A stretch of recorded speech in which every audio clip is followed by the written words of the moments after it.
Chapter 2, Secret 2, You Must Leave the Tribe. Now, leaving the tribe means leaving behind somebody else's worldview or their realities to establish your own beliefs. It basically means that there comes a time when you must march to the beat of your own drummer.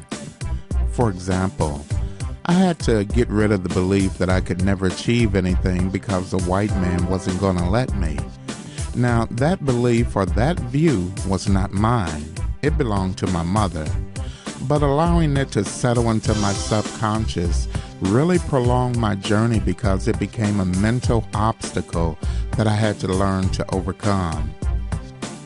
Leaving the tribe can be a very important and a very painful experience for the black man who is family-oriented. Now, before I go any further, some of you may be asking yourself, who is the tribe? Well, the tribe can be a society, a group, a friend, associate, or any other persons that possess the potential to influence you in one way or another. Leaving the tribe can be emotionally painful because it is often the ones closest to you that are your greatest hindrances. For instance, when you leave the tribe, you may have to contend with the attitudes of your mother, your father, your sister, your brother, your friends, or even a spouse who mistakenly believe that your drive to succeed is really an attempt to get away from them or your blackness. That's right, your blackness. Have you ever been accused of acting or speaking white? I mean, is that the opposite of speaking jive?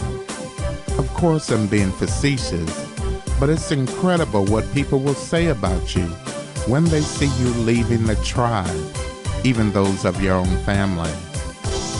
You must remember that some people inwardly want you to fail. Now, the reasons are too numerous to count.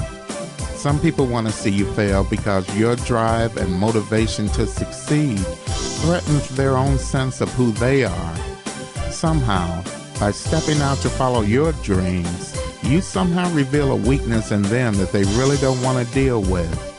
You possess something that they do not. You possess a spirit of passion and a spirit of determination. And when it all comes down to it, it boils down to a self-esteem issue. And it's about their self-esteem, not yours. Now, there are other people out there who are simply haters. These are the ones who will look at you without flinching and say something like, "That nigga think he's better than us." Now, most of us can deal with these outside nuisances because they are members of our external tribe.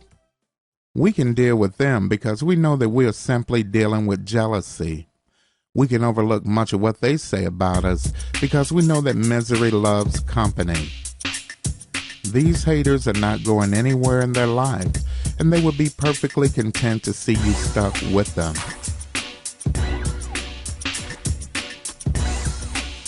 But dealing with a spouse or a family member is much harder because there are deep emotional attachments which really make it hard for you to leave the tribe.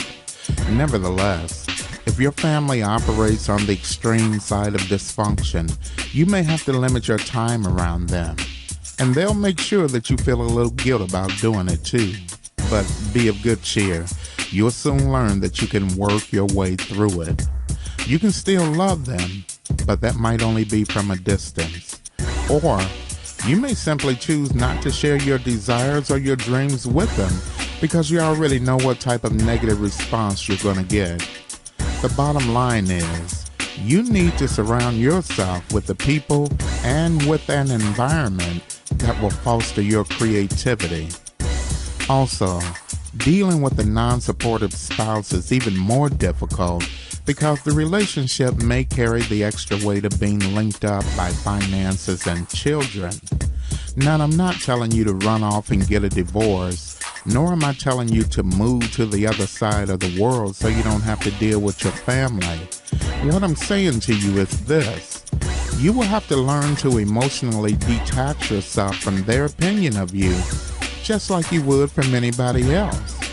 just like you would from anybody who is attempting to slow you down and dampen your parade by telling you how hard it's going to be to get what you want. Now, I know that sounds a little harsh and insensitive, but you got to remember something. You cannot travel this road carrying other people's baggage, whether it's family or friends.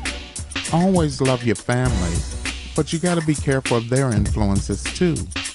You must remember that people have their own journey. They must travel their own path just like you must travel yours. If you have the kind of family or spouse that is gung-ho for you, consider yourself blessed. But family members and spouses who are not for you possess the potential to sabotage your efforts and set you back years. You know, we're often blind to the motives of other people, especially those who are close to us. So watch the responses of those around you when they find out you're going after your dreams. There are times when we must leave the tribe, and leaving the tribe often means coming to one's senses. Learn to see the red flags in any relationship, family or otherwise, and take immediate action. Sometimes success is slow coming to us because we keep on holding on to dead weight. We inwardly know that we shouldn't be involved with this person or that person, but we still choose to go around them anyway.